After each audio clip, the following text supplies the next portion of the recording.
नमस्कार मंडळी, अपर्णास किचन मध्ये आज श्रावण स्पेशल आपण करत आहे कच्च्या केळ्याचा चिवडा। अगदी मस्त चवीला, खमंग आणि घट्ट झाकणाच्या डब्यात ठेवलात तर 15 दिवस राहतो असा हा चिवडा 6 केळ्यांचा आपण केलेला आहे। भरपूर होतो। कसा केलेला आहे ते पाहूया। आपण कच्च्या केळ्याचा असा मस्त चिवडा करत आहे।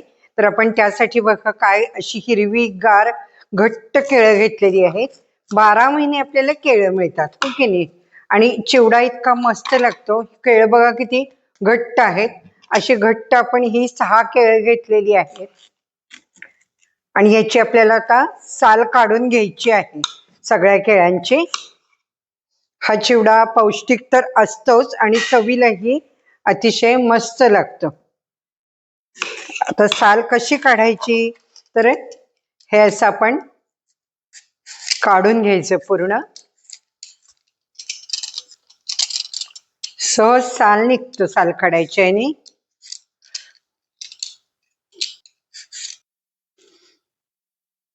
असं पूर्ण आपण साल केळ्यांचं 6 केळ्यांचं या काढून घेतलेलं आहे। आणि आता आपण काय करणार आहे तर तेल गरम करत ठेवलेलं आहे मी आणि आपण इथे खिसणीने खिसायचंय। अशी ही बारीक खिसणी आहे किंवा तुमच्याकडे जर अशी थोडी जाड बटाटे खिसायची खिसणी असेल तरीही चालेल।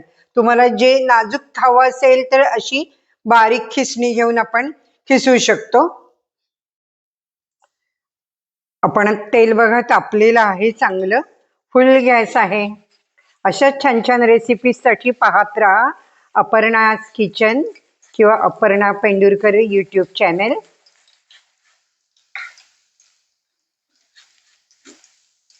तिथे सुरेख पडतोय बघा किस। अशा पद्धतीने आपण सगळी केळं आहेत ही अशी खिसून घ्यायची। केळ हेल्दी तर आहेच।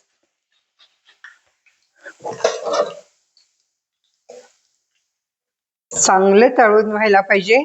गॅस जरा मध्यम तरी पाहिजे, मोठा लागतो कारण केळ हे थोडं ओलसर असतं बघा।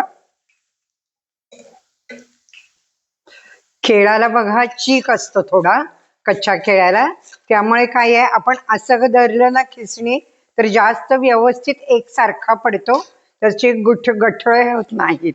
म्हणून असं सगळीकडे फिरवायचं जरा आणि खिसायचं, वर धरायचं थोडं, म्हणजे काही धग लागत नाही किंवा हात गरम ही होत नाही। थोडं मोठ्या गॅसवरती हे आधी तळून घ्यायचं आहे। शुभ्र आपला सगळा केळाचा खीस तळून झालेला आहे। तो आपण आता ह्या बाउल मध्ये सगळा काढूया। आता पुढे काय करायचंय बघूया। आता इथे आपण शेंगदाणे तळून घ्यायचे आहेत। चिवडा म्हटलं की आपल्याला शेंगदाणे हवेतच। पण आपण थोडी तळून घ्यायचे दाण्याबरोबर। असे 1 मिनिटात दाणे खमंग होतात। त्यानंतर काजू घातलेले आहेत। काजू लगेच घातल्यावर काढायचं कारण लाल होतील। आता यामध्ये आपण सगळं हे घालायचं आहे।